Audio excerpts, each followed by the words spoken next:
ভক্ষকের ভূমিকায় রক্ষক জলপাইগুড়ি রাজগঞ্জ থানার সেকেন্ড অফিসার সুব্রত গুণের বিরুদ্ধে ধর্ষণের অভিযোগ। আর সেই অভিযোগের ভিত্তিতে পুলিশ অফিসার সুব্রত গুণকে প্রথমে ক্লোজ, পরে তাকে গ্রেপ্তার করে জলপাইগুড়ি আদালতে হাজির করল পুলিশ। অভিযোগ, শিলিগুড়ির বাসিন্দা এক মহিলাকে তদন্তের নাম করে ডেকে ধর্ষণ করেছেন এই পুলিশ অফিসার। ধর্ষণ সহ একাধিক ধারায় ধৃত অফিসারের বিরুদ্ধে মামলা দায়ের করেছে পুলিশ। এদিন তাকে জলপাইগুড়ি আদালতে হাজির করা হবে।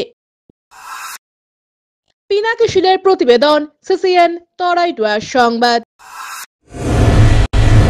প্রতি মাসের তৃতীয় রবিবার এসএসকেএম হাসপাতালের চিকিৎসক ডাক্তার অরুণাভ ঘোষ এমডিডিএম এন্ড্রোক্রিনোলজিস্ট রোগী দেখবেন জেলা পরিষদের বিপরীতে জলপাইগুড়ি মেডিকেলে। তারা সুগার, থাইরয়েড, স্মৃতিশক্তি কমে যাওয়া, অতিরিক্ত ওজন, হাত পা যন্ত্রণা, দুর্বলতা, মাথার চুল উঠে যাওয়া, একাগ্রতার অভাব ইত্যাদি সমস্যায় ভুগছেন। তারা ফোন করুন 9933342740 এই নম্বরে।